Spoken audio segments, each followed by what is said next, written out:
everyone. Matt here on another edition of Ask Ron. Ron, how you doing today? Couldn't be better. Sitting here in my house, beautiful day outside, short sleeve shirts, 29th of December. Sorry, you folks living up north. You don't have to live there, you know. Yeah, you can't really beat this weather. No, beautiful. All right, Ron, this is the last Ask Ron of 2022. Man, this year has flown by. Yes, it has. Looks like we have 7 questions for today, so we'll go ahead and jump right on into them. All right, and I probably got 7 answers. Well, the first 2 questions are from Patrick, who is with us in Florida, so he knows the weather. Yes, he does. Patrick says, what does it mean to give a seller a second mortgage, and how is this done? Well, if you're giving a seller a second mortgage, it means that there's a first mortgage already on the house. It's a first or a second based on when it was recorded. So the first one recorded is the first, and the next is the second. If that means that there is a loan already on the house. How is it done? It's done by an attorney. It's not done by you. And they draw up the paperwork and they record it. You just have to write the contract so the attorney knows what to do. Usually I buy them with a wrap. Rarely do I give the seller back a second. I just give them a wrap for the first and the amount that I owe them above that. And that's the way it's usually done. But sometimes if you give them back a second, it means you're taking the first subject to, most likely. And if you're doing that, then you should be dealing with a house that was inherited, because the loan's in the parents' names. It can't hurt the parents anymore. Or maybe the seller is just such a mess, they don't care, and they don't care, I don't care. But honestly, you gain nothing by taking back a second versus a wrap. So I just write them up all as wraps anyway. All right.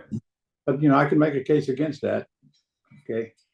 Well, not really, because if I got a first mortgage or a second mortgage, somebody's got to satisfy it when I pay it off. So that's the case for either one of them. So no, I can't make a case against it. Moving on to Patrick's second question. He says, what if my deal is funded by a private loan and is due in 12 months, but my tenant defaults near the end or just still doesn't have their credit in good standing to qualify for a loan to cash me out?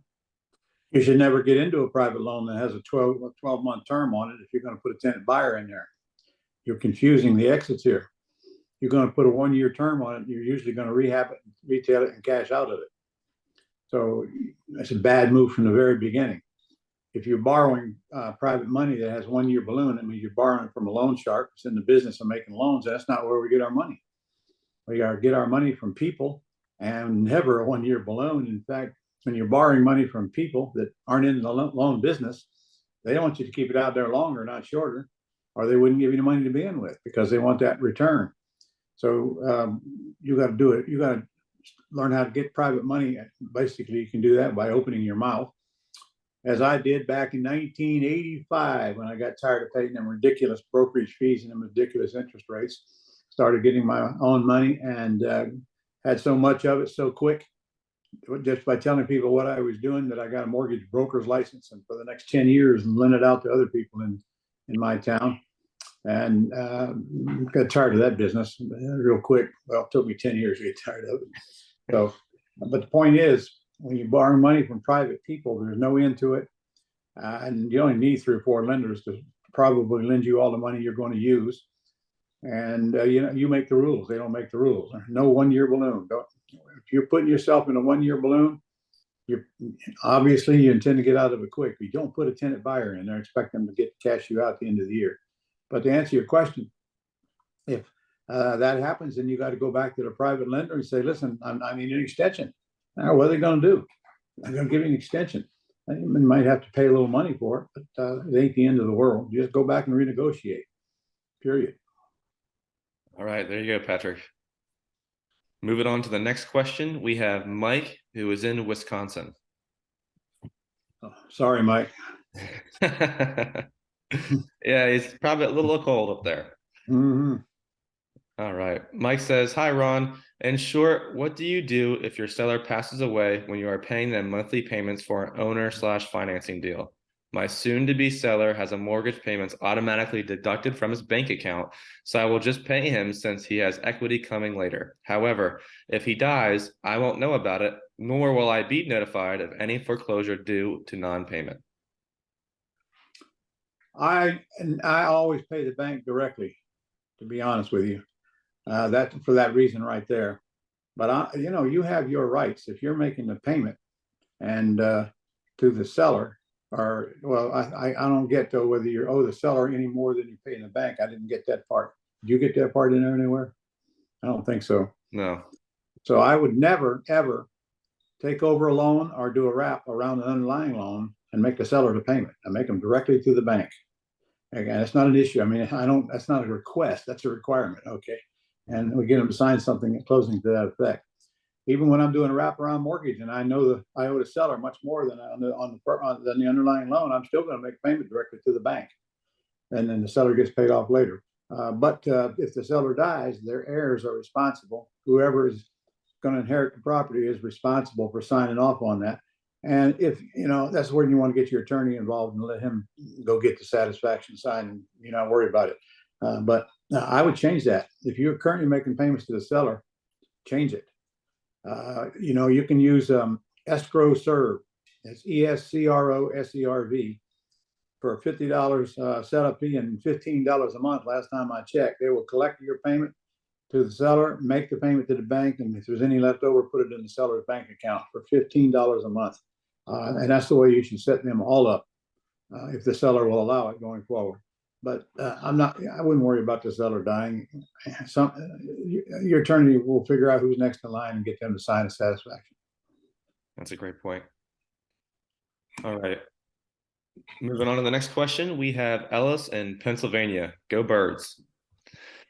Ellis says, how do you assign a property off the MLS? Is it the same with bank-owned properties?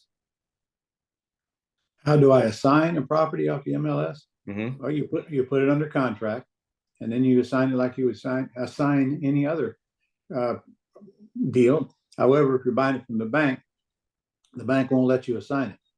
So the name at the top of the contract is the one that's got to close in. So if you're worried about that, just put up there, if you got an LLC, ABC LLC as trustee, and then go ahead and close it in ABC LLC and let your buyer be the beneficial interest. And if he wants to fire ABC after closing, he can. It's just one sheet of paper that he delivers to you because you're the manager of LLC that is the trustee of the property. That's one way. Another way is sometimes you can put right in the contract that you're going to close in a different entity, and that entity will be determined before closing. And that's standard in commercial, and many residential lenders will accept it as well. So in other words, it closes in your buyer's name, not in your name. All right. There you go, Ellis. Moving on down to our next question, we have Willie in New York. Willie says, I have been going around trying to find for sale by owner signs, and I have found around 40 signs of houses for sale, but the signs are always of real estate agents. Is there a way I can take advantage of these properties I find with these signs? If not, is there any way I can use these real estate agents to help me out in the pretty house terms business? No. Agents and terms don't go together. That's a positive and a negative pole. All our terms deals are bought through individuals that are not listed, FSBOs, for sale by owners. However, if you're talking about the houses with the realtor signs on them that are pretty, you're a waste of your time because you're not going to do terms deals on them. If you're talking about houses that are ugly and need rehab, they're absolutely worth chasing, but likely overpriced, and you will not get to the point that it's low enough to where you'd want to pay cash for the house. And at this time there was a time when I bought all my houses through the MLS, but that was then. Times have changed. Right now, they're still priced too high in the MLS, too much competition, and you won't get the price down there low enough for an all cash deal. All right, perfect. There you go, Willie. All right. By the way, I'm going to be recording shortly a whole all-day course finding qualified sellers.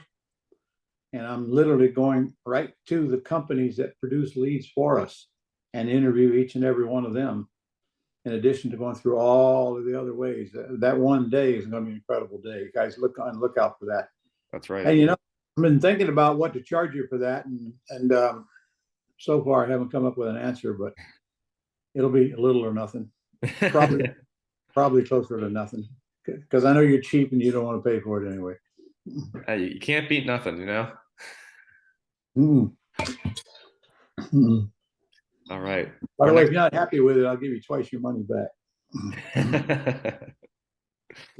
I don't know what's going over me today. It was just a smart ass answer. I had to get one in before the year was over.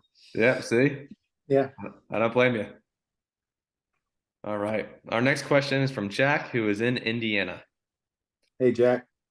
Jack says, I have set up an LLC in order to start a trust with the LLC as the beneficiary. Is there any need for the LLC to obtain an EIN number if it is just used for the purpose of the trust? You can't set up an LLC without getting an EIN number. You have to have one for all of them, no matter what you use them for. So what? You just order it when you set it up. Which brings me up to another subject. On the 11th of January, I'm going to be spending 2 days on a brand new Structuring Your Empire course. And I'm going to have Bob Bloom with me all day the first day. He's the expert on LLCs and asset protection and estate planning. It's going to be a powerful day. I'm recreating a 2-day course out of that. January 11th and 12th. Set those days aside, guys. That's right. Jack, you won't want to miss that one. All right, Ron, we've came up to our last question of the day, and this one's from Perzina, who is in Georgia. Perzina, okay. Perzina says, are monthly Gold Club points given for Gold Elite, which is $297 a month, or Gold Elite VA, which is $697 a month? If so, how many per month? You don't get Gold Club points on Gold Club services. Yeah. All right. You get them for participating on the website and for paying your monthly dues, but not on Gold Club services. I think that was the question, wasn't it? Yep, that's why you got to participate. The way I heard it, yeah. All right, Ron, that was all we had for today.